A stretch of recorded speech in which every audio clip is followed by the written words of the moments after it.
Shalom, shalom, bonsoir et bienvenue à l'étude biblique de chaque mercredi. Overcomers Ministry Church, Pasteur Landry, je vous salue et je sais que nous allons passer un moment agréable. Je vais laisser donc les hommes de Dieu vous saluer et nous allons démarrer l'étude. Shalom, peuple de Dieu. C'est toujours un plaisir d'être avec vous. Que Dieu vous bénisse. Shalom, Dieu vous bénisse, c'est l'apôtre, soyez les bienvenus. Voilà, donc je demande au pasteur Moses de nous conduire dans la prière et nous allons démarrer l'étude. Seigneur, nous voulons te dire merci pour ces instants et nous voulons remettre toutes choses entre tes mains. Conduis-nous dans toute la vérité. Instruis-nous, Seigneur, et qu'une âme soit sauvée. Merci parce que tu le fais pour ta seule gloire. Au nom de Jésus. Amen. Amen. Amen.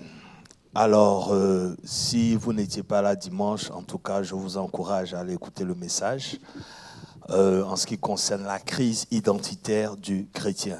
Un thème très poignant, un thème très essentiel pour toute personne, en tout cas dans la chrétienté.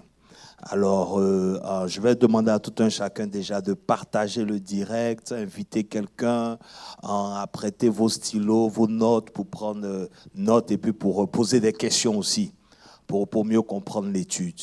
Alors, Pasteur Moses, pour déjà commencer, comme introduction par rapport à ce thème qui, ma foi, est tellement capital pour la chrétienté, qu'est-ce qu'on peut déjà dire ?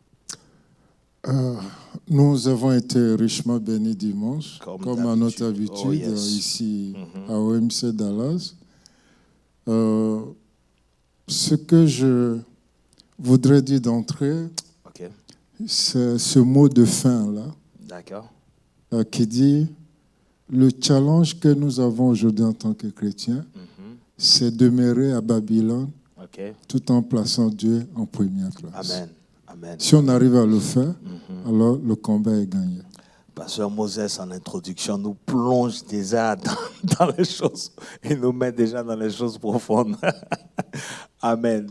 Alors, apostole, l'inspiration par rapport au thème et puis cette étude que j'y sais va vraiment, vraiment nous faire du bien. Bon, honnêtement parlant, l'inspiration est venue du fait que quand tu avais prêché la dernière fois, c'est vrai que j'avais déjà travaillé sur Babylone à la conférence des hommes et tout, mais quand la question a été posée, je crois que c'était le Seigneur qui voulait que j'aille dans ce sens-là. Amen. Parce que quand les démons demandent à des enfants de Dieu, des enfants de l'Alliance abrahamique, qui êtes-vous? Pierre et Paul, on le connaît, Jésus, on le connaît, mais vous, qui êtes-vous? C'est quelque chose de grave. C'est quelque chose de grave pour ma part. Donc, est-ce qu'on peut déjà mettre le passage, commencer par ça, ou bien Acte 19?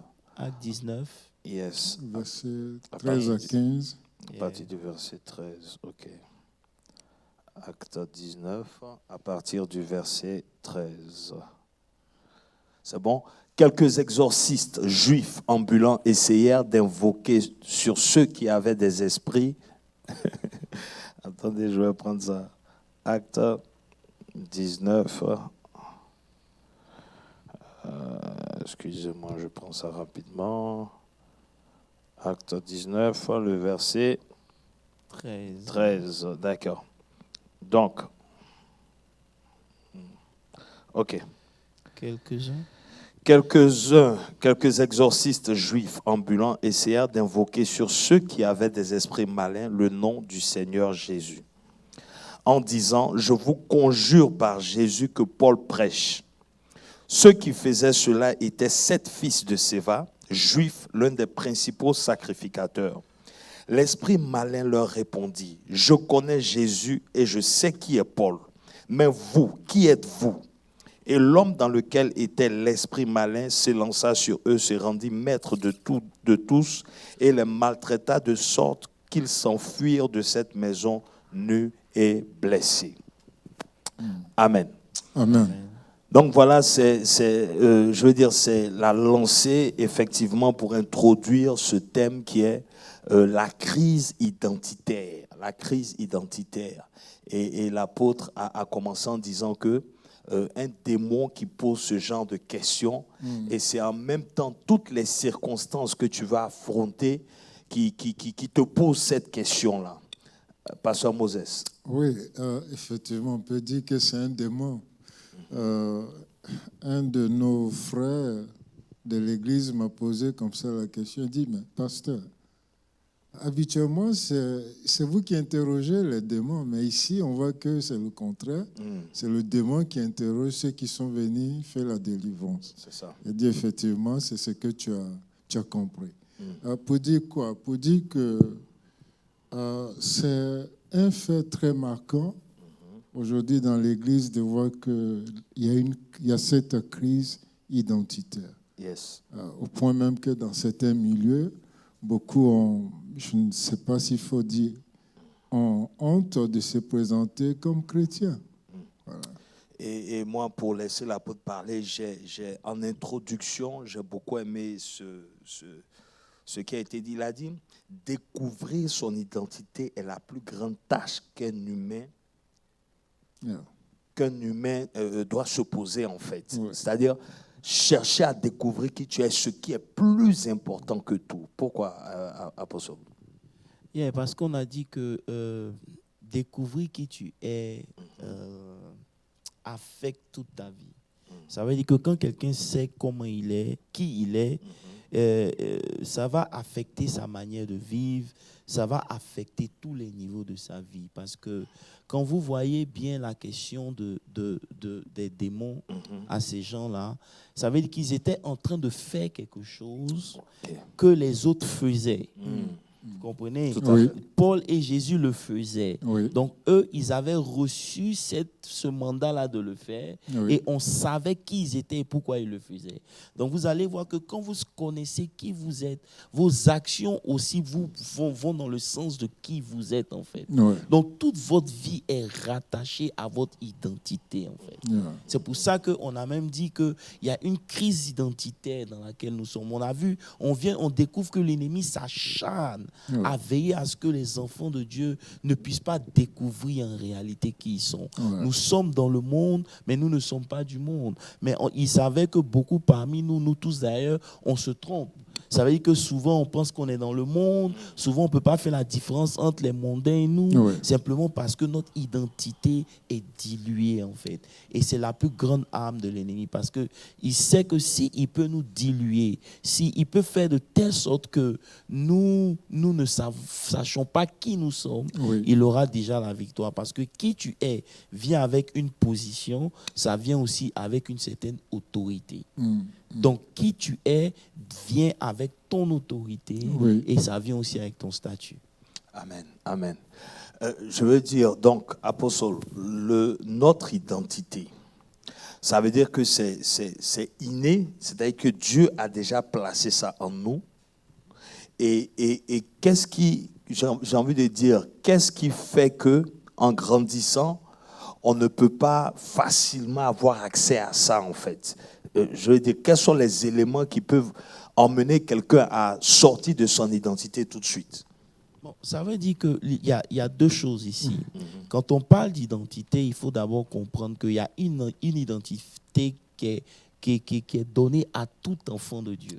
Ça veut dire que tous ceux qui sont nés de nouveau, ils ont une certaine identité en Christ qu'ils doivent d'abord découvrir. Maintenant, en plus de découvrir cette identité, vous allez voir que au fur et à mesure qu'ils marchent avec Dieu, leur appel aussi est découvert. Et dans leur appel, ils vont découvrir une certaine identité qui leur est conférée en fonction de l'appel que Dieu leur a confié. Donc, tu vois que ici, il y a déjà d'abord un minimum qu'un enfant de Dieu doit avoir. Ça veut dire que celui qui est sauvé, il doit avoir une certaine identité de lui en tant qu'enfant de Dieu.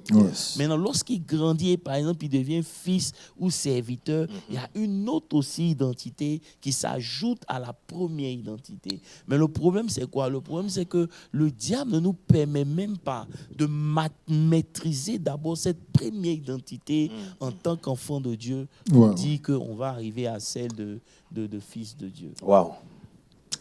Je me rappelle encore cette phrase que le bishop a dit dimanche. Il dit, il n'y a pas seulement que les démons qui nous posent cette question. Notre réalité même, quotidien ou notre vécu, les challenges auxquels nous faisons face chaque jour, nous posent la même question.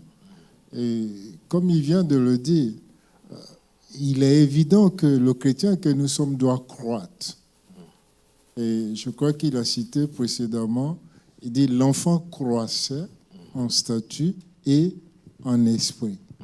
C'est-à-dire que cette croissance-là, aujourd'hui... Pasteur Moses t'a emmené au message que j'ai prêché le samedi à la conférence des hommes. Parce que ce verset-là, je ne l'ai pas touché dimanche exprès.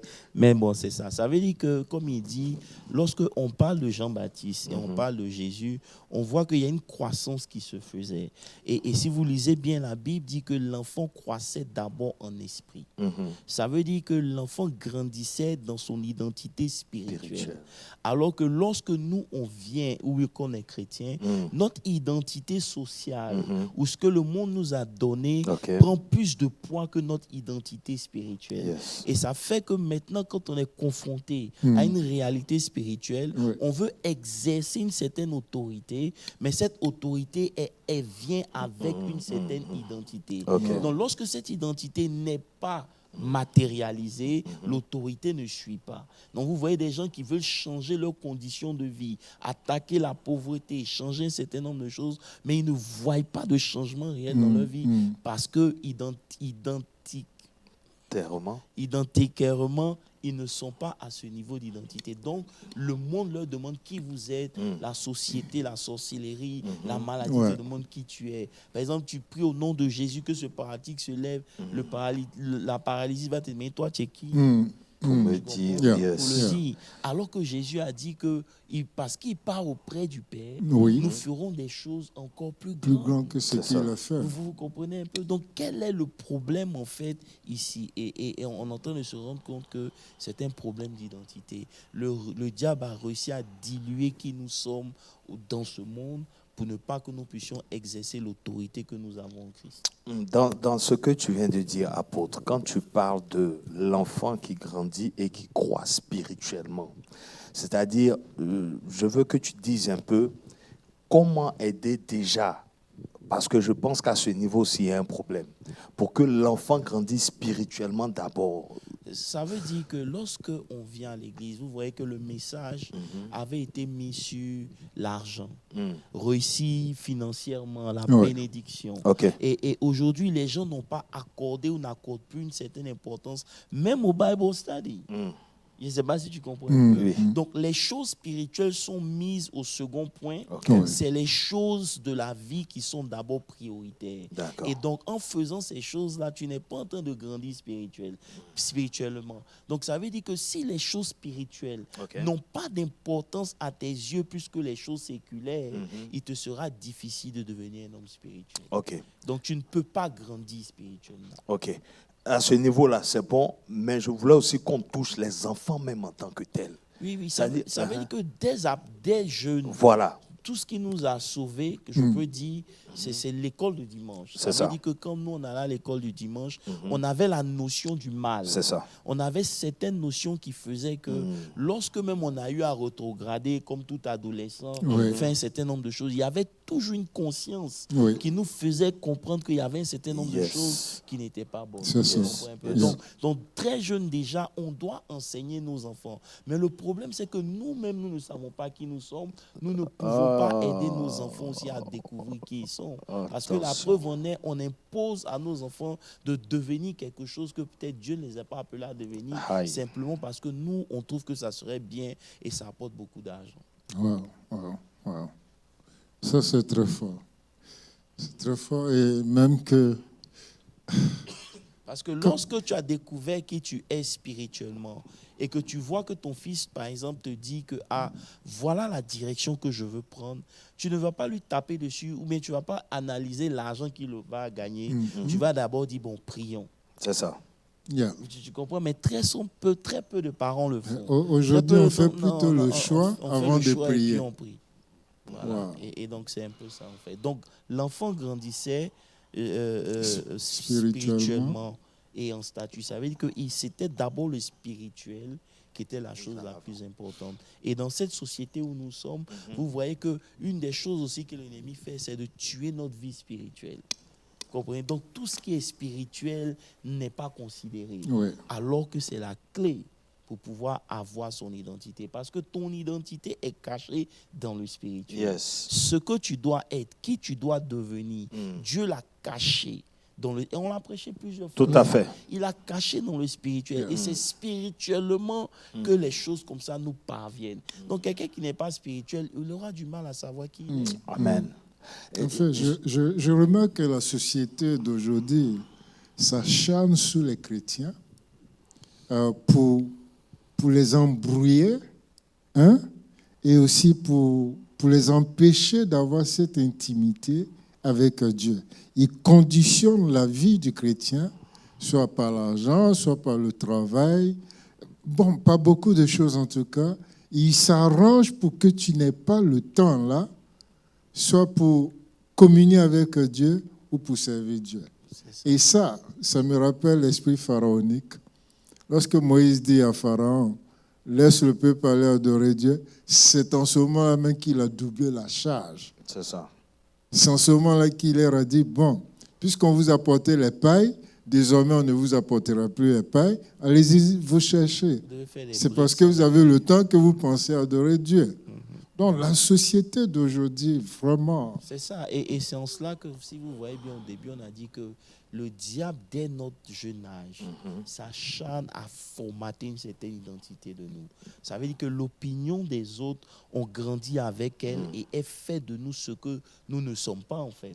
Mais elle fait de nous ce qu'elle veut qu'on soit. Comme Pasteur Moses, si la société, même ici aux États-Unis, nous a conditionnés. Vous voyez des gens qui étaient tout feu, tout flamme en Afrique, qui priaient, mais dès qu'ils arrivent ici, à cause du train de vie, leur vie spirituelle passe de l'autre côté et c'est l'argent maintenant qui prend le pas dessus. Et quand c'est comme ça, vous voyez que leur vie spirituelle monte en escalier et puis bon, voilà quoi, évolue en dents de scie, je dirais. En tout cas, comme introduction pour une crise identitaire, j'ai beaucoup aimé aussi l'exemple par rapport au livre de Daniel. Je ne sais pas si on aura le temps pour... On veut rentrer. Ok, Daniel chapitre 1, le verset 1 et 2. C'était vraiment un exemple très poignant et j'ai aimé comment est-ce qu'on a placé le livre de Daniel par rapport à ce qu'on vit actuellement. Oui. Ça, vraiment, il faut que tu touches bien la chose. D'accord. Daniel chapitre 1, verset 1. La 3e année du règne de Joachim, roi de Juda, Nebuchadnezzar, roi de Babylone, marcha contre Jérusalem et la siégea. Verset 2. Le Seigneur livra entre ses mains Joachim, roi de Juda, et une partie des ustensiles de la maison de Dieu. Nebuchadnezzar emporta les ustensiles au pays de Shinéar, dans la maison de son Dieu. Il les mit dans la maison du trésor de son Dieu. C'est bon? C'est bon? Ok, d'accord. C'est tout un message. Tout à fait. Un séminaire. Donc ici, déjà au verset 1, on peut voir qu'il y a eu, pendant le règne du roi Joachim, il y a eu guerre. Il y a eu guerre entre Israël et la Babylone. C'est ça. Et on peut voir que c'est la Babylone qui a remporté. Oui. Et comme ils ont remporté, donc ils ont pris ce qu'on appelle le butin de guerre. Ils ont pris des ustensiles et tout qu'ils ont emmené chez eux à la maison. Bon, c'est dans la suite qu'on va voir les prisonniers. Mais déjà à ce niveau-là, c'est-à-dire considérer que le peuple de Dieu perde une guerre déjà, c'est un problème. Tout à fait. Ça veut dire que l'histoire ne commence pas avec Daniel. Lorsque vous lisez le texte, vous voyez que Dieu précise au travers de l'histoire la saison dans laquelle on était pour nous donner un peu l'image. C'est ça. Et si vous voyez, Babylone représentait en quelque sorte le royaume des ténèbres à un certain moment. Donc vous comprenez que le Seigneur est en train de nous montrer un peu l'image des choses qui se passent ici.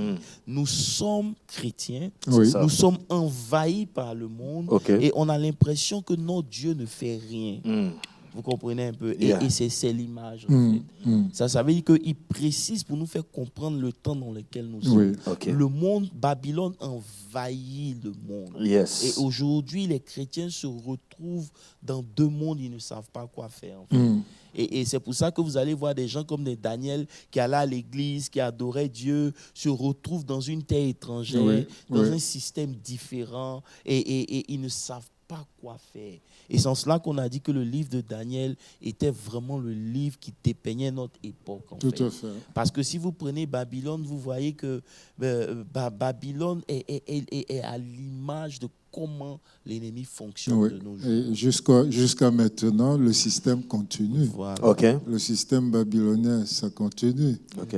Et ici, comme on parle de l'arrière-plan, vous voyez, le roi Joachim, sa façon même, la manière dont il est arrivé au pouvoir, et la société de son temps, ou je dirais les religieux de son temps, toute cette corruption et cette idolâtrie, parce que les gens se cachaient même dans le sous-sol du temple pour aller adorer les idoles, tout ça. Donc, c'est dit que cette crise identitaire était vraiment réelle.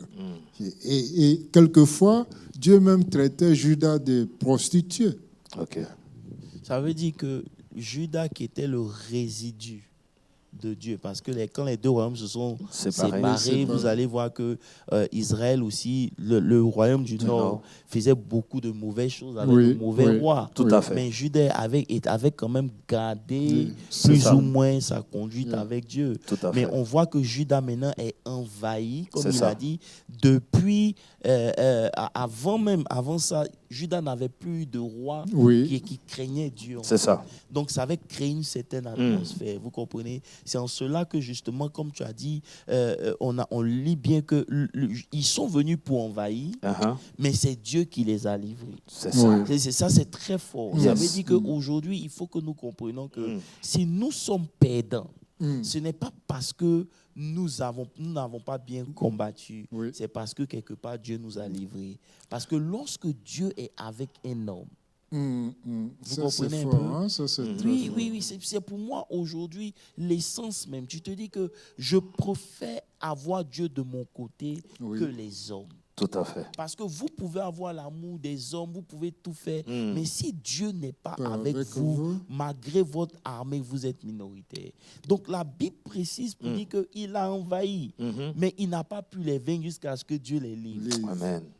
Faut rappeler donc qui est Babylone, qui est Nebuchadnezzar, pour qu'on comprenne vraiment l'ampleur même de la chose en fait. Non, ça veut dire que Nebuchadnezzar, il était considéré à l'époque comme le roi de tous les rois. C'est ça. Nebuchadnezzar a pris le pouvoir très jeune, mais à 25 ans, il est devenu empereur de beaucoup de nations. C'est ça. Vous comprenez? Son armée déjà c'était une armée de géants. C'était des gens sanguinaires. Tout à fait. Ça veut dire que si vous lisez l'histoire de l'armée, jusqu'à présent, je ne sais pas s'il y a une armée qui peut représenter l'armée de Nebuchadnezzar. Si Nebuchadnezzar décide de t'attaquer, il faut fuir parce que c'était les rois qui étaient devenus ses coursiers. Wow. Voilà. Il faisait que les rois devenaient comme ses boys. Vous comprenez? Juste pour dire à quel niveau il était. Et ce qui est intéressant, c'est qu'il était très jeune. Mais il dominait. Et c'est en cela que vous allez voir que son nom déjà influence en fait. Vous comprenez un peu? Et Nebu était le nom qui portait Nebu, c'était celui qui veille sur le trône. Vous me comprenez un peu? Donc déjà là, il était sous influence démoniaque. C'est ça. Vous me suivez? Donc quand ceux qui sont sous influence démoniaque dominent la vie des enfants de Dieu, comme la sorcellerie, toutes ces choses, c'est parce que les enfants de Dieu ont introduit dans leur adoration des dieux étrangers. Amen, amen, amen. Donc le fait pour Judas d'avoir fait cette ouverture d'idolâtrie, d'adoration et tout, puisque Dieu a prévenu déjà dans le livre de Deutéronome et tout ça. Donc, le fait d'avoir fait cette ouverture-là a permis à Nebuchadnezzar d'avoir accès. Donc, Dieu, c'est comme si Dieu légalement dit, bon, je ne peux rien faire. Et ça, c'était le message de Jérémie, mais ils ne l'ont pas écouté. Oui, et Dieu avait toujours dit dans l'Alliance que que le jour où ils se détournaient C'est ça. leurs ennemis allaient les vaincre. Ouais. Mais aussi longtemps qu'ils étaient avec Dieu, personne ne pouvait les vaincre. C'est pour moi aussi une occasion pour qu'on réfléchisse. Si on est On a perdant, tous ces problèmes. ça veut dire que quelque part, notre marche avec Dieu n'est pas régulée comme il se devrait. Yes. Yeah. En fait, récemment, une pensée comme celle-là m'a traversé l'esprit. Au point que le Saint-Esprit m'a enseigné 3 thèmes de prière. Il dit, prie comme ça. Seigneur, enseigne-moi quelle est ta volonté. OK. Enseigne-moi quelle est ta volonté. 2, enseigne-moi à accepter ta volonté. 3, enseigne-moi comment accomplir ta volonté. Donc, ce sont les 3 sujets que le Saint-Esprit m'a imposés depuis un temps, et ça ne fait que tourner dans ma tête pour joindre un peu ce que vous venez de dire. Pour dire que souvent, c'est vrai, nous avons des problèmes dans nos vies. On peut accuser les sorciers, on peut accuser l'ennemi, tout et tout. Mais combien de fois on se retrouve soi-même en cause pour se demander, est-ce que ce n'est pas Dieu même qui te combat? Et dans l'histoire, en tout cas, comme Pasteur Moses dit, il faut se poser des questions. C'est en se posant des questions, on a vu que si Dieu a permis que Israël soit vaincu, c'est à cause de l'idolâtrie. Yeah. Maintenant, lorsque vous étudiez à l'époque, vous allez voir qu'il y avait 2 idoles que Israël adorait en majorité. Ça veut dire que ce qui faisait qu'ils se portaient vers ces idoles, c'était Baal et puis Astarté. Mais on a vu que Baal étant le dieu du temps, de la pluie, du tonnerre, parce que c'était un peuple qui cultivait, ils avaient besoin de l'eau. Donc quand ils adoraient ce Dieu, selon eux, c'était le Dieu qui donnait de l'eau et leur terre, la production se faisait et ils devenaient riches. Est-ce que vous comprenez un peu? Donc, Baal était adoré à cause de ce qu'il produisait, la richesse. C'est ça. Et aujourd'hui, on voit que Baal est toujours adoré parce que justement, c'est l'argent, si tu veux, qui court. Et c'est pour ça que je disais dimanche que Dieu a fermé le ciel avec Élie pour leur faire comprendre que ce n'est pas Baal qui fait tomber la pluie. C'est Dieu qui fait tomber la pluie. Vous comprenez un peu? Donc, juste pour nous faire comprendre que l'argent, l'idole de la richesse, de l'idole de réussir, l'idole de vouloir devenir grand, cette idole-là, on continue de l'adorer. Vous comprenez? Et à côté de cela, il y avait Astarté qui, elle, était la fertilité, le sexe et tout. Et vous voyez qu'aujourd'hui, tout ce qui domine notre société, c'est l'argent et le sexe. Donc en fait, je comprends que cette domination-là impose un système de fonctionnement de société qui, comme t'oblige ou qui te contraint même à adorer sans être adepte officiel ou bien un initié, en fait. C'est-à-dire, inconsciemment, tu le fais. C'est ça. Et d'autres le font consciemment. C'est ça. Pour les chrétiens, pour beaucoup de chrétiens, inconsciemment, nous nous soumettons à ces influences. C'est ça. Et ces influences-là nous dominent et nous manipulent à leur guise. Donc, homme de Dieu, ici dans le verset 2, pourquoi c'était important pour Nebuchadnezzar d'emporter les ustensiles dans la maison de son Dieu, c'est-à-dire les parties des ustensiles de la maison de Dieu? C'est-à-dire, voilà. C'était une déclaration forte. Okay. Ça veut dire que tu adores un Dieu avec les ustensiles. C'est ça. J'adore mon Dieu avec mes ustensiles. Mais puisque j'ai vaincu ton Dieu, c'est une déclaration forte pour dire que votre Dieu n'est pas assez puissant pour vaincre mon Dieu. Donc, ça ne sert à rien de l'adorer. Donc, c'était un message qui donnait à tous ceux qui, dans le secret, voulaient continuer d'adorer Dieu pour leur faire comprendre que vous perdez votre temps parce que Dieu n'a pas pu vous protéger. C'est moi que vous devez. Voilà, je suis le vainqueur, dont mon Dieu est plus grand, en fait. Et c'est en cela que vous voyez que Dieu est profond. Parce que Dieu n'a pas honte que son nom soit gâté pour une saison tant qu'il n'est pas satisfait avec la manière dont on vit. Ça veut dire que si aujourd'hui le monde se moque de nous, Dieu n'aura pas de problème avec ça. Oui, bien sûr. Parce que même si c'est le nom de Dieu que nous on pense qu'il semble être gâté, en réalité ce n'est pas son nom, c'est notre image qui est gâtée. Exactement. Voilà. Et Dieu n'a pas de problème. Et ça, c'était très fort parce que quand vous analysez bien, quand ils ont pris l'âge, ils sont allés chez Dogon. Dieu a terrassé Dogon. Mais ici aussi, ils ont pris les ustensiles. Dieu aurait pu frapper. C'est ça. Mais Dieu ne fait rien parce que justement, c'est un jugement contre Israël. Et mon bishop, comme tu viens de dire, Dieu a laissé cette saison-là. Après les 70 ans, comme tu l'as fait ressortir dans le message, Nebuchadnezzar donna une fête. Peut-être que tu vas arriver là. Il donnait une fête et il a amené ses ustensiles. C'est là maintenant que Dieu... Non, ce n'est pas Nebuchadnezzar, c'est son fils. Voilà, c'est son fils. Son successeur. Son successeur. C'est là qu'il va le confondre. C'est là, ça veut dire que quand le temps de Dieu vient, tu vois, on ne joue pas les ustensiles de Dieu. Quand la saison des punitions passe. Et ça veut dire que souvent, les ustensiles de Dieu perdent leur puissance même dans nos vies. Donc, en fait, ça c'est important. Non, mais faisons la corrélation. Tu peux avoir le manteau, justement. Mais il n'y a pas de puissance. Mais il n'y a pas de puissance. C'est ça. Pourquoi? Parce que tu es en jugement. Parce que si les ustensiles ont jugé Dagon, ou bien ont jugé, et comment il s'appelle, Belchassar, le fils de... Ça veut dire qu'en ce moment-là, le jugement de Dieu venait d'être ôté. Donc les ustensiles avaient toujours leur puissance. C'est ça. On ne pouvait pas jouer avec eux comme ça. Donc si l'ennemi joue avec nous comme ça, malgré l'huile d'onction, malgré la Sainte Seine, malgré ce que vous savez où vous voulez, l'imposition des mains, tout et tout, quelque part, Dieu n'est plus là. Donc, les ustensiles en question, qui sont des moyens pour pouvoir atteindre Dieu, ou de pouvoir adorer et tout. Est-ce qu'aujourd'hui, ça peut être considéré comme des personnes, nous sommes outils de Dieu? C'est ce qu'il est en train de dire. C'est de ça qu'on est en train de parler. Parce que vous pouvez avoir... On a vu la corrélation entre quand Dagon, ils ont pris ses lâches, ils ont mené chez Dagon, Dagon est tombé. Yes. Le pays a été frappé.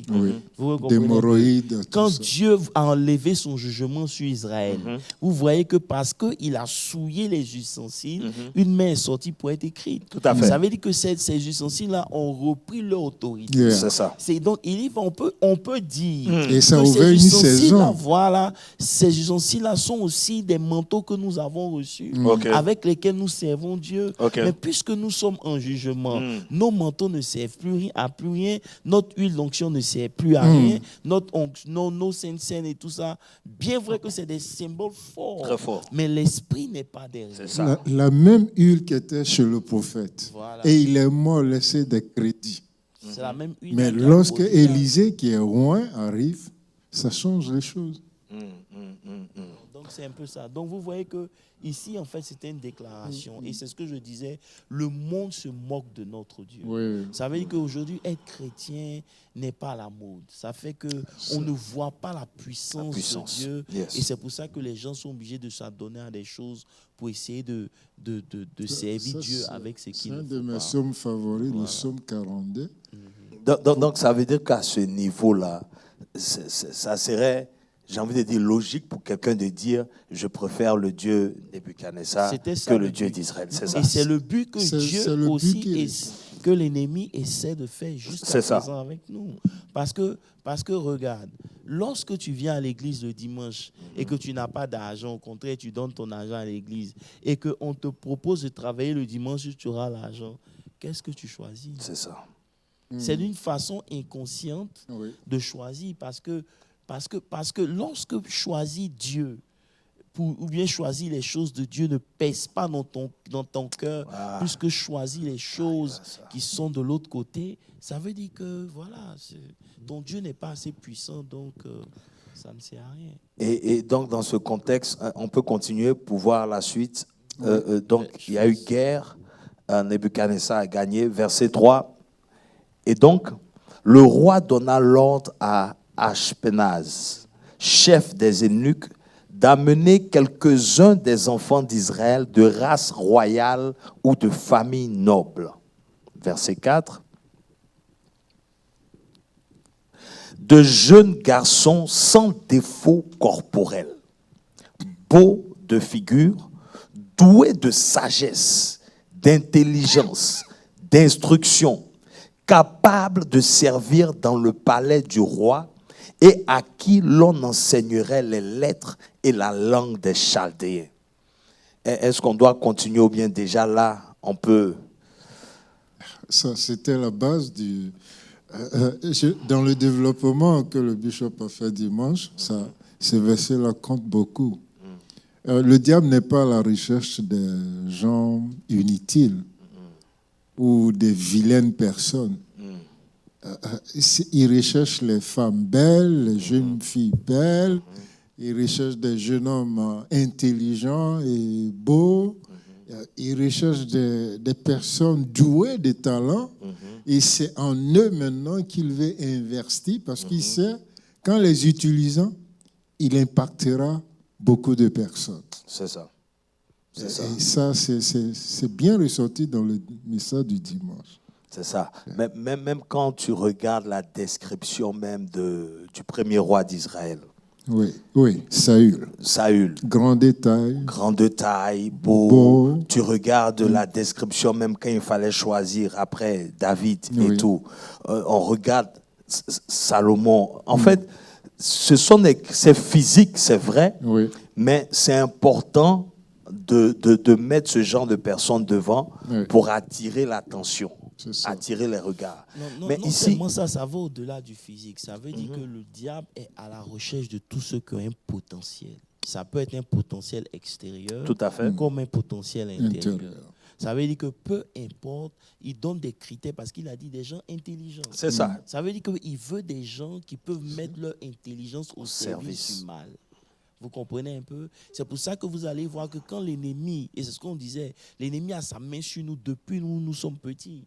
Parce qu'il sait les vertus que Dieu a mises en nous. Il voit les capacités qu'on a. Vous allez voir quelqu'un qui est capable de rassembler des gens. Et lorsque l'ennemi met sa main sur lui, l'ennemi maintenant diverge, ou bien il va pervertir le don de rassembler les gens pour la bonne cause. Et ça devient maintenant une cause qui travaille pour le royaume des ténèbres. Et c'est ce qu'on disait, même la beauté, tout et tout. Donc, il est à la recherche de tous ceux qui ont de la valeur. Parce que ne pouvant pas toucher ou blesser Dieu, il utilise les gens que Dieu a bénis pour faire du mal. Mais en réalité, c'est la stratégie de l'ennemi. Donc, ne croyez pas que vous faites des choses simplement parce que vous avez la capacité de faire. Vous avez été recruté pour le faire. Et ça nous fait voir combien de fois, tu vois, on te dit, ils sont doués de sagesse. Ici, moi, j'ai noté 7 critères. Oui, mais doués de sagesse, d'intelligence et d'instruction. Ça veut dire que tu vois des gens intelligents, n'est-ce pas, dans la société. Tu as envie de les écouter. Tu te dis que, mais attends, cette intelligence-là, effectivement, c'est une intelligence qui vient de Dieu, n'est-ce pas? Mais comme il n'est pas au service de Dieu, ça veut dire que la finalité, là, ce n'est pas pour t'emmener à Dieu. Tu comprends? Donc ici, c'est pour attirer l'attention des gens qui regardent certains potentiels, en fait, pour pouvoir, je ne sais pas, faire leur choix en ce qui concerne, que ce soit le mentorship, que ce soit l'évolution même dans la société. Aujourd'hui, où tu veux réussir, tu te dis que si tu t'associes à telle personne, tu vas réussir. C'est vrai, mais la finalité, c'est quoi en fait? La finalité, c'est quoi? Parce que si on dit que le diable recrute ce genre de personnes-là, crois-moi, ça veut dire qu'à un certain moment, c'était les meilleurs de la société. Là. Mais c'est ce qui nous a menés à Avad. C'est ça. Ça veut dire que les grandes écoles aujourd'hui sont à la recherche des gens qui ont le potentiel.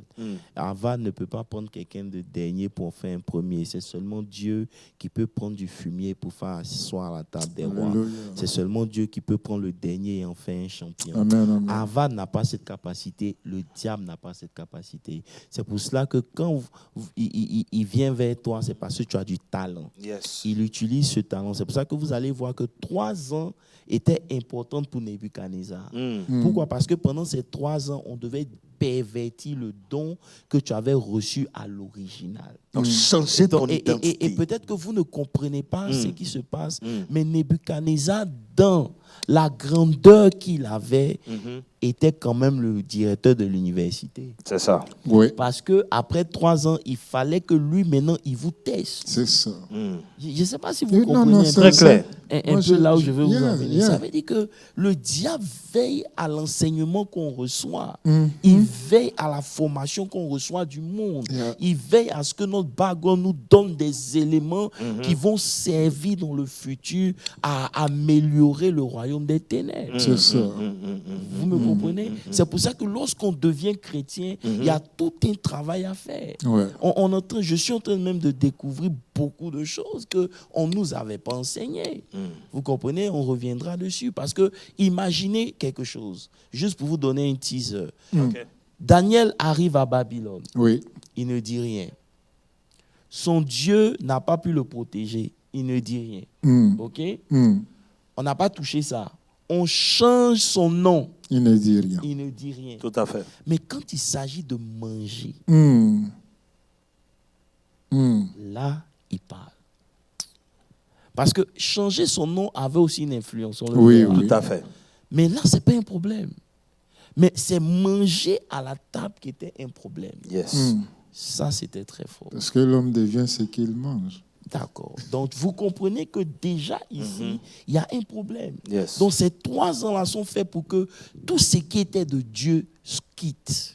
Et c'est pour ça que vous allez voir qu'aujourd'hui, on est encore dans l'église, mais beaucoup parmi nous n'ont plus la chose de Dieu. Yes. C'est pour ça que vous allez voir qu'en terminant, avant de terminer le message, Avec j'ai Apocalypse. fait la corrélation avec Apocalypse, Yeah. qui pour moi était la clé, en Si, quelque si, sorte. si. Parce que Daniel pouvait dire que ça ne sert à rien de servir Dieu. C'est ça.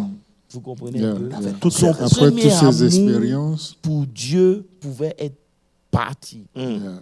Parce que, bon, 1, on a perdu la guerre. Oui. 2, on est en exil. 3, on m'a rendu eunuque. Oui. Ça veut dire quoi? Ça veut dire que je n'aurai plus jamais d'enfant. Enfants. On m'a castré.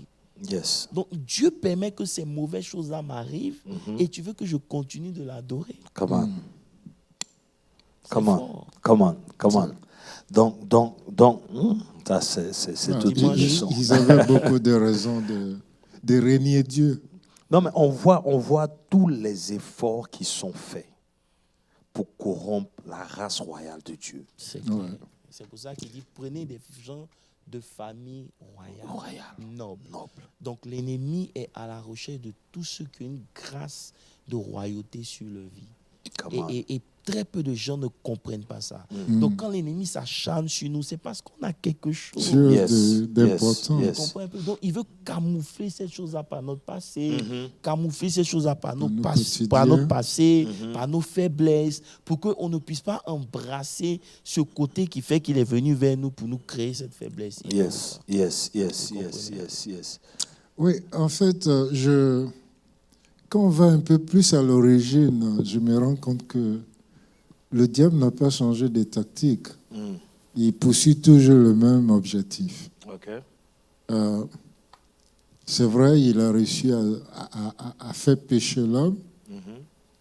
Et comme Dieu, dans son amour, prend toujours soin de l'homme, C'est ça. alors qu'est-ce qu'il essaie de faire maintenant? C'est de pervertir la race humaine. C'est ça. Et ça, même quand nous allons un peu plus en arrière, en Genèse 6, nous voyons. Bon, je ne sais pas si je suis en train de sauter les étapes, mais comme ça, curieusement, qu'est-ce qui a fait que Daniel et ses compagnons pouvaient, malgré tout ça, quand même, garder cette La foi. foi. J'ai envie de dire. On va le voir dimanche. Ok. On va le Ok. voir dimanche. Simplement, je peux déjà te dire que c'est la compréhension de la sanctification et de la consécration. Ok. Voilà. Ça veut dire que lorsque vous Des mots comprenez, clés. pardon, Des mots-clés. justement, lorsque vous comprenez c'est quoi la sanctification, vous comprenez c'est quoi la consécration. vous allez voir que vous ne pouvez pas ne pas faire comme Daniel, comme vous avez compris. Amen. Justement. Donc, c'est preview. Dimanche, voilà. Dimanche, ne ratez pas le message. Voilà, c'est ça. Là, Mais c'est- pour bien comprendre, ils n'ont qu'à écouter celui du dimanche passé. Donc, ici, on voit qu'on les a pris. Et curieusement encore, on te dit à qui l'on enseignait les lettres et la langue des Chaldéens. Ça peut paraître simple, ça peut paraître... Ça veut dire que, Pasteur Landry, je veux qu'on s'attarde sur le fait que tout est fait pour qu'on oublie Dieu. Tu vois ça? Ça veut dire que si ce n'est pas une déception émotionnelle, si ce n'est pas le fait que les choses n'ont pas réussi comme il se devrait, tes calculs n'ont pas marché, ou l'ennemi veut nous pousser à être en colère avec Dieu, C'est ça. frustré contre Dieu et nous pousser maintenant à adopter les choses qu'il nous présente. Parce qu'il nous fait voir comment les autres à côté réussissent sans Dieu. Yes. Et le fait que les autres réussissent sans Dieu, ont des enfants Ça, c'est très sans Dieu, important. sont mariés sans Oui. Dieu, ont un bon boulot, achètent des maisons sans Dieu, et que toi, tu veux juste simplement un petit bonheur. Et que Et ça tu n'y n'arrive arrives pas. Tu veux simplement, par exemple, pourquoi pas avoir une petite maison, C'est ça. une jolie petite voiture, une jolie petite femme, des jolis petits enfants, tout Mais est ils joli décident petit. que tu sois... Des choses simples que les autres ont sans effort, tu ne l'as pas, automatiquement ça crée un ressentiment. Yeah. Et vous allez voir que beaucoup de la génération de Daniel Yes. étaient à Babylone avec ce ressentiment. Yeah. C'est pour ça que parmi tous ceux qui sont venus, il y en a qui ont dit ils vont prendre la nourriture, ils vont apprendre, ils vont manger, ils s'en foutent. Vous comprenez? Maintenant, le réveil de ça, c'est que Babylone ne les a plus reconnus. Oui, oui. Yes. Ils ont perdu Yes. leur Donc, identité. ça veut dire que si on doit vivre en Babylone, comme Daniel, on doit maintenir notre identité, Yes. malgré les challenges. Et c'est ça le défi même comme Yeah. le pasteur Moses Yeah. avait mentionné, qu'on va voir en détail, n'est-ce Yeah. pas? Alors, mais quand on dit que c'est cette période-là que nous sommes en train de vivre, la corrélation, est-ce qu'on peut... C'est une période où nous sommes en train de vivre parce qu'aujourd'hui, tout est fait pour mettre Dieu au second point. OK, Ça veut dire que le monde est en train de nous faire comprendre que notre Dieu ne peut rien pour nous. OK, Vous voyez des artistes qui sortent aujourd'hui, qui deviennent milliardaires. C'est ça. Mais Oui. toi, tu travailles toute ta vie, tu es incapable de pouvoir faire. Tu es tout le temps à l'église, on ne voit rien. Et c'est ce que les gens utilisent. Ils disent, toi, tu es tout le temps à l'église, mais ça n'a rien produit. Ça fait qu'aujourd'hui, les gens ont réduit comment Tout on à appelle ça, fait. leur temps à l'église pour s'adonner à des choses. yes, Simplement parce qu'on veut nous emmener. C'est pour ça que notre premier amour est important. Vous comprenez un peu, comme je disais là, quand l'église d'Éphèse est née, Oui. elle est née au milieu d'une grande idolâtrie. toutes Oui, ces choses. brûler les livres de magie, Voilà, il y Tout à avait la fait. magie. C'était comme si consumer voilà, ces choses. non seulement ça, mais c'était un temps où l'Éphèse était très riche. Oui, Yes. Donc oui. c'était comme à l'époque le New York du temps. Donc c'est au milieu de ça que Dieu suscite une église. Ça veut dire que c'est possible pour nous, malgré le temps où nous sommes, où les gens sont à la recherche de l'argent, Yes. tout et tout, de maintenir une foi et de rester solide. C'est important. Et c'est pour ça qu'on voit que tout se résume à notre premier. Amour. Moi, pour moi, Premier amour. c'était la partie du culte, en tout cas, qui m'a vraiment mis au pas. OK, revenir à son premier premier amour. Yeah. C'est-à-dire, quand on dit ça, c'est bon, mais le premier amour en question, c'est se rappeler de... C'est quoi concrètement pour quelqu'un qui écoute et puis qui veut bien comprendre la chose? Ça veut dire que retournons même dans Apocalypse. Peut-être qu'en lisant, ça va devenir beaucoup plus clair. Dans Apocalypse 2, le verset 1er, il dit Il dit, écrit à l'ange de l'église d'Éphèse, voilà ce que celui qui tient dans les sept étoiles dans sa main droite et qui marche au milieu des 7 étoiles. Donc ça veut dire que Dieu marche au milieu de son église. Amen. Vous comprenez un peu? Comme les fils de Séva, le monde spirituel qui appartient à Dieu. Yes. Tu comprends un peu? Yeah. Le monde spirituel sait C'est qui n'est identifier pas. les enfants Ils de identifient les enfants de Dieu. Ok. De la même manière dont Dieu, Jésus dit, je marche dans mon église. Yes. Vous comprenez? Et maintenant, au verset 2, il dit, je connais tes œuvres. Yes. Ça veut dire qu'il n'y a rien de ce qu'on fait qui est caché devant Dieu. Yeah. Tout à fait. Dieu connaît notre service. Il connaît. Il dit, je connais ton travail. Je connais ta persévérance. Je sais que tu ne supportes pas les méchants et que tu as éprouvé ceux qui se disent apôtres mais qui ne le sont pas et que tu les as trouvés menteurs. Et que tu as gardé la persévérance et que tu as souffert à cause de mon nom. Yes. Ça veut dire que vous voyez ici, Dieu a établi un certain nombre de choses qu'on fait dans l'église. Yes. On sait Dieu. Vous comprenez un peu? Oui. Il dit, je connais tes œuvres. Oui. Il connaît les sacrifices qu'on fait, l'argent qu'on donne pour essayer de maintenir l'œuvre de Yes. Dieu. Il dit, je connais ta persévérance. Il dit que malgré tout ce qui peut arriver, scandale ou pas scandale, tu es toujours avec Dieu. Malgré tout ce que les gens te font à gauche, à droite, ou ce que même tu entends même de nous, les pasteurs, de qui que ce soit, tu restes toujours avec Dieu. Ouais. Dieu dit, il connaît tout ça. Est-ce que tu comprends un peu? Je connais tes œuvres, je sais. Je vois tes efforts, je vois même que tu fais extra. Je sais que tu es persévérant, tu supportes l'église et tout. Et que tu connais même la parole de Dieu. Tu comprends? Parce que si tu peux confronter des gens qui se disent apôtres, c'est que tu connais la parole de Dieu. Oui. C'est clair. Maintenant, au verset 4, il dit, mais ce que j'ai contre toi, Yes. c'est que tu as abandonné ton premier amour. Ça veut dire que ton premier amour, c'est quoi? C'est la question que tu as demandé. Tout à fait. C'est l'amour que tu avais pour Dieu.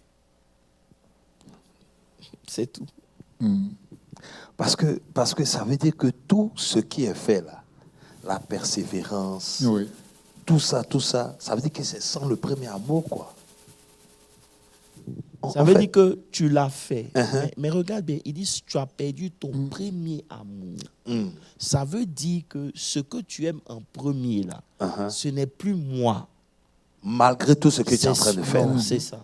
En fait, ici, moi, je comprends qu'il cite son passé et son présent. Ce qu'il a fait dans le passé et ce qu'il fait maintenant est différent de ce qu'il faisait. Non, mais il dit, je connais Ça veut dire que, ton œuvre. Ça veut dire que vous devez comprendre ici.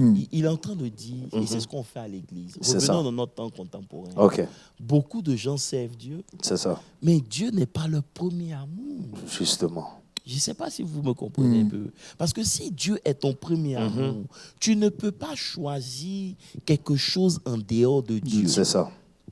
Je ne sais pas si vous comprenez. Ça ne veut pas dire que tu n'aimes pas Dieu. Ici, Dieu n'a jamais mis en cause son amour qu'on a pour lui. Ok. Écoutons bien. C'est Ça ça. n'a jamais été un problème que tu aimes Dieu ou que tu ne l'aimes pas. Mais tu ne l'aimes pas en premier. C'est ça qui est le problème. n'occupe pas la Ça veut dire que première si position. aujourd'hui, là, tu C'est dois ça. choisir ton plaisir à Dieu, tu vas choisir d'abord ton plaisir, plaisir. Dieu vient après.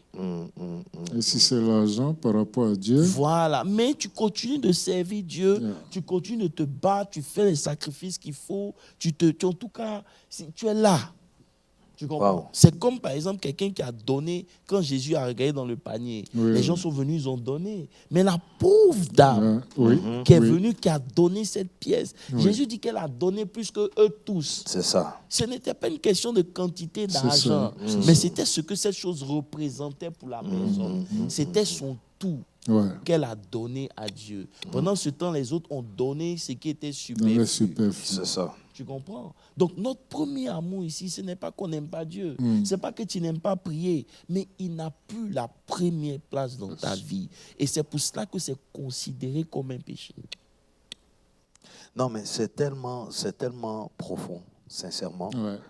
Parce que quand il énumère tout ça, et il dit, ce que j'ai contre toi, Il dit, c'est ce que moi j'ai contre toi. Malgré tout ce qu'il énumère. Il dit, ce que j'ai contre toi, c'est que tu as abandonné ton premier amour. C'est fort. Amen. Je veux dire, donc ton premier amour, c'est quand tu mettais, comme tu as dit, Dieu en première place par rapport à tout. Ça veut dire que quand tu étais content de venir à l'église, même quand il n'y avait pas de programme, quand tu étais content d'être juste d'être sauvé. Comment? Ça veut dire que l'argent n'était pas ce qui t'intéressait. Réussir, tout ça, c'était rencontrer Jésus était la chose la plus importante pour toi. C'est ça. Cet amour que tu avais des premières heures, où tout ce que je t'ai donné après n'était pas plus important. C'est ça. Ce que je recherche. Parce que maintenant, là, ce que je t'ai donné ont plus d'importance que moi-même qui t'ai donné ces choses. Comment? Tu comprends un peu? Et c'est pour ça que moi, j'ai peur aujourd'hui, pour être honnête avec vous, de beaucoup même de mes enfants spirituels qui sont rentrés dans cette histoire de vouloir réussir. Au point où Dieu n'est plus dans leur vie. Non, c'est pas qu'ils n'aiment pas Dieu, mais ils ne servent plus Dieu. Ça veut dire qu'ils ne vont même plus à l'église parce que justement, bon, ils ont des affaires, disons, j'ai des affaires au Congo, au Canada ou en Côte d'Ivoire. Je m'en vais en Côte d'Ivoire, mais là-bas où je suis, je ne vais même pas à l'église. Je ne sais pas si vous... Bien sûr. Cette intimité-là n'est plus là. Ça fait peur. Ça veut dire que tôt ou tard, ils vont se casser la tête. Et la suite, quand il dit au verset 5, il dit rappelle-toi d'où tu es tombé. Justement. Ça veut dire que rappelle-toi où ça a commencé. Souviens-toi. Et il ne s'arrête pas là. Répands-toi. Non, avant d'aller, c'est-à-dire que lui, il appelle ça tu es tombé. Le fait de perdre ton premier amour, là. Mais justement, ça veut dire que Dieu ne peut pas, regarde, Pasteur Landry, Vas-y. Dieu, dans sa nature, c'est ce qu'on disait, il ne peut pas mentir. Dieu ne peut pas se repentir. Dieu ne peut pas aussi prendre la deuxième place. Tout à fait. C'est ça que j'en lorsque Dieu n'est pas la première place, c'est que tu ne le trouves pas digne. Tout à fait. Donc, il va quitter ton assemblée. Il quitte ton assemblée. Ça veut dire que tout ce que tu fais devient la religion. Donc, en quelque sorte, tu as préféré la religion à moi. Et c'est pour ça que les fils de Séva n'ont pas de relation avec lui, mais ils veulent pratiquer les choses de la religion. Mais les choses comme chasser les démons, tout, c'est parce qu'on est en relation avec lui qu'on peut le faire. Mais nous, on veut faire ces choses sans la personne. En fait. Et c'est ce qui est aujourd'hui. Ça dit que Dieu est tellement un que c'est la seule position qu'il peut prendre. Parce que c'est ce qui correspond à sa nature. Et depuis Moïse, il ne fait que leur répéter ça. Il dit, écoute, ô Israël, l'Éternel est un. Il dit, je suis un Dieu jaloux. Il faut l'aimer de tout ton cœur, de toute ta pensée. De toute ta force, de toutes tes pensées. Mais ça... En tout cas, c'est un grand challenge. Parce qu'en fait, on peut mettre ça en relation avec 1 Corinthiens 13, qui parle de l'amour. Si tu sers, tu fais ceci, tu fais cela. On peut joindre ça ensemble. Mais en fait, tu sais... Je veux avant d'arriver là, parce que je n'ai pas eu le temps de parler de ça. Il dit au verset 6, il dit, et tu as pourtant ceci. Tu es les œuvres des Nicolaïtes, œuvres que je hais aussi. Mais est-ce que vous savez que les œuvres des Nicolaïtes, c'est ceux qui abusent de la grâce? Les gracistes. Allons-y. Ça veut dire que ceux qui prêchent la grâce qui nous donnent de tout faire, oui, Dieu, la grâce, on est dans la grâce. Mais ça m'a choqué. Parce que je dis que c'est... Bon.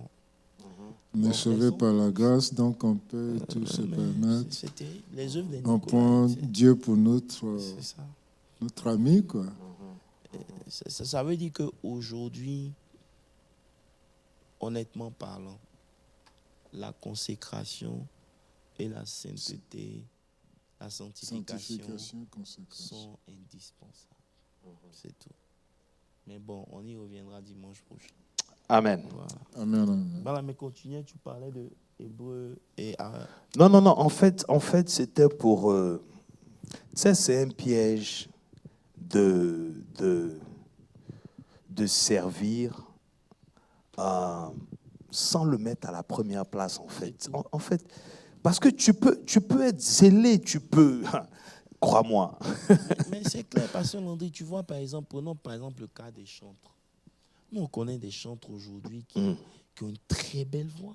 Mais, ça veut dire que venir à l'église où est chanter là, ce n'est pas pour Dieu, c'est pour elle en fait. Ça veut dire que ces personnes-là, elles démontrent leur aptitude. Ça veut dire qu'il n'y a aucune consécration. Dieu n'est nulle part, c'est la voix. Pareil pour la prédication.